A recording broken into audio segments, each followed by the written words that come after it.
হ্যাঁ, আওয়ামী লীগের নেতারা ফিরতে শুরু করবে মার্চ মাস থেকে। যেমনটি বলা হয়েছিল যে, মঙ্গলবারের ভার্চুয়াল সভায় শেখ হাসিনা এমন নির্দেশনা দিয়েছেন সিনিয়র নেতাদের।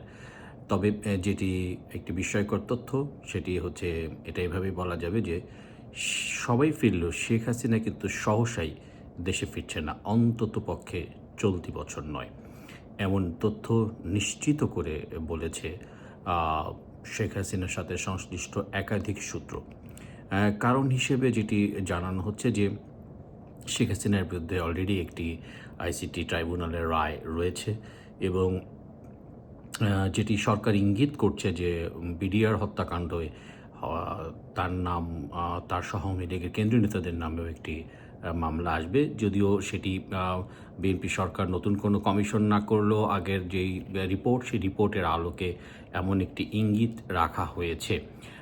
আওয়ামী লীগ সভানেত্রী শেখ হাসিনা অবশ্য বলছে যে সিনিয়র নেতাদের দেশে ফিরে যে মানসিক প্রস্তুতি এবং যেতে বলেছে তাদেরকে আইনিভাবে তাদেরকে বিষয়গুলো ফেস করতে বলেছে। শেখ হাসিনাও সেটি ফেস করবে। আপনারা জানেন যে ভারত অন্ততপক্ষে শেখ হাসিনার বিষয়টি খুব সিরিয়াসলি দেখছে। তাদের যেটি চাওয়া, যে সূত্রের যে খবর, সেটি হচ্ছে যে চলতি বছর সিনিয়র নেতারা দেশে ফিরবেন এবং দেশে ফিরে আত্মসমর্পণ, তারপরে তাদেরকে আইনি মোকাবেলার মাধ্যমে আবার ফের জামিন, কিছুভাবে রাজনীতি শুরু করা, অন্ততপক্ষে দিবসভিত্তিক রাজনীতি এবং কিছু ক্ষেত্রে হয়তো বছরের মাঝারি থেকে শেষের দিকে হয়তো জনতার জনগণের কিছু বিদ্যুৎ বা জ্বালানি বা এই জাতীয় কিছুর অধিকারের জন্য কিছু কর্মসূচি, একটা সফট কর্মসূচি আসবে। বছরের শেষ নাগাদ হয়তো শেখ হাসিনার ফেরার ব্যাপারটি খুবই গুঞ্জন আকারে আসবে। তবে শেখ হাসিনা আগামী বছর ফেরার ব্যাপারে অন্ততপক্ষে ভারত থেকে ভারতের যেই সূত্র, সেটি অন্ততপক্ষে নিশ্চিত করেছে। এবং অনেক সিনিয়র নেতারা কিন্তু এমন তথ্য বলেছেন। তারা অবশ্য তাদের নামটি কোট করেননি। কিন্তু যে বিষয়টি হচ্ছে যে, এটি পরিষ্কার যে কারণে জন্য বলছেন, শেখ হাসিনা বলছেন যে তিনি অতীতের ন্যায় এবারও ফেস করবেন, তিনি দেশে ফিরে আসবেন। তবে বিষয়গুলো হচ্ছে আগে সিনিয়র নেতাদের আইনি লড়াইটা শেষ হবে এবং শেষে আওয়ামী লীগের একজন হয়তো মুখপাত্র বা সাধারণ সম্পাদক বা যেভাবে হোক একটি ফরম্যাটে আওয়ামী লীগ তার কর্মসূচি শুরু করবে, যেটি চলতি বছরের হিসাব নিকাশ অনুযায়ী আসছে। জয়ের ব্যাপারটি, সজীব অজের জয়, তার ফেরতের এই বছর একটা ফেরার ব্যাপার আছে, তেমন একটি আলোচনা সাইড লাইনে রয়েছে। আপনারা জানেন যে বাংলাদেশের যিনি পররাষ্ট্রমন্ত্রী খলিলুর রহমান, তিনি সরাসরি ভারত সফরে যাচ্ছেন। সেখানে এক ধরনের ঠিক রুট ম্যাপ ঠিক করা হবে, কিভাবে আওয়ামী লীগের রাজনীতিতে জানি সেটা ভারতের পক্ষ থেকে এক ধরনের আলোচনা আসবে।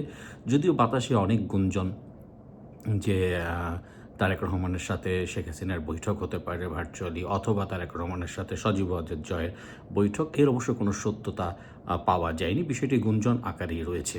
তবে সুস্পষ্ট যে ভারত কীভাবে শেখ হাসিনাকে ফেরত পাঠাতে চায়, আওয়ামী লীগের রাজনীতি করতে চায়, সে ব্যাপারে কিন্তু একটি রোডম্যাপ দিয়ে দেওয়া হয়েছে এরই মধ্যে, এবং সেই অনুযায়ী কিন্তু রোডম্যাপ অনুযায়ী সব কিছু চলছে। এখন আওয়ামী লীগের নেতারা ফিরবেন, অবশ্যই মার্চ মাস থেকে ফিরবেন এবং সেখানে কিছু সিনিয়র নেতারাও যারা আটক আছেন, তাদের কেউ জামিন পেতে শুরু করবেন। এভাবে রোডম্যাপটা ঠিক করা আছে। তো সামগ্রিক পরিস্থিতি এই যে, শেখ হাসিনা পুরোপুরি সবুজ সংকেত পেলেই তখনই দেশে ফিরবেন এবং সেই সবুজ সংকেতের পুরো বিষয়টি রূপরেখা যেটি, সেটি ভারত এবং প্রভাবশালী কিছু দেশ পুরো বিষয়টি দেখভাল করছে। তবে হ্যাঁ, আওয়ামী লীগের রাজনীতি পুরো মাত্রায় না হলেও আংশিকভাবে হলেও শুরু হবে। পুরো মাত্রায় হয়তো বছরের শেষ নাগাদ এটি দেখা যেতে পারে। তবে এমনভাবে টোটালটা রোডম্যাপটা দেওয়া রয়েছে এবং সেই অনুযায়ী ধাপে সব কর্মসূচি হবে। তবে ওই সূত্র নিশ্চিতভাবে বলছে যে শেখ হাসিনা অন্ততপক্ষে চলতি বছর তিনি দেশে ফিরছেন না।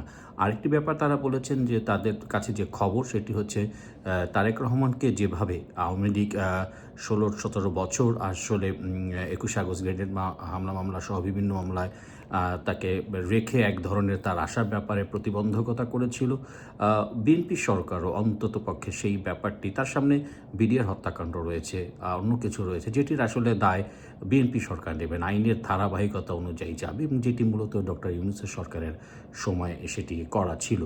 এইভাবে আর কি শেখ হাসিনার জায়গাটি আপাততভাবে অপ্রাপ্য। তবে ভারত সেটিকে কীভাবে ভারত বা অন্যান্য দেশ, প্রভাবশালী দেশ যারা চায় আওয়ামী লীগের রাজনীতি বা গণতন্ত্রের যে ভারসাম্য সেটি বাংলাদেশে প্রতিষ্ঠিত হোক, তাদের যে প্রাথমিক যে রোডম্যাপ, সেই রোডম্যাপ অনুযায়ী তারা এগুলো ফিক্স করে ফেলবেন এবং আগামী বছর শুরুতে কিংবা মাঝামাঝি সময় শেখ হাসিনা দেশে ফিরবেন বলে ওই সূত্রটি নিশ্চিত করেছে। তো এখন দেখা যাক যে আসলে এই খবরটি ঠিক কতটুকু পালে হাওয়া লাগে। তবে আওয়ামী লীগের নেতাকর্মী যারা আছেন তারা জামিন পেতে শুরু করবেন এবং আওয়ামী লীগের যেই পলাতক যে জীবন নেতাকর্মীদের সেটি থেকে মুক্তি মিলছে, স্বাভাবিক জীবনযাপনে ফিরছে, সেগুলোর ব্যাপারে কিন্তু বর্তমান সরকারেরও সেটি বারবার বলছে যে তাদের দল কোনো দল নিষিদ্ধের পক্ষে নয় এবং তারা বহুদলীয় গণতন্ত্রে বিশ্বাসী। সো বাস্তবিক নিরিখে সেটি প্রমাণও পাওয়া যাচ্ছে। তবে এটি দেখা যাক যে আওয়ামী লীগের সভানেত্রীর এই বিষয়টি ঠিক কতটুকু বাস্তবতায় মিল হয়। তবে এর আগেও ওই সূত্র যেসব খবর বলেছিল অন্তপক্ষে আওয়ামী লীগের ক্ষেত্রে তার প্রতিটি ক্ষেত্রেই কিন্তু মিলেছিল। এবারও ঠিক তেমন একটি ভাবে আসছে। তবে সজীবদের জয় এবছর ফিরছে বলে এই সূত্র দাবি করছে এবং কিন্তু শেখ হাসিনা তিনি এবছর ফিরছেন না, তিনি আগামী বছর ফিরছেন বলে ওই সূত্র আবারও নিশ্চিত করেছে।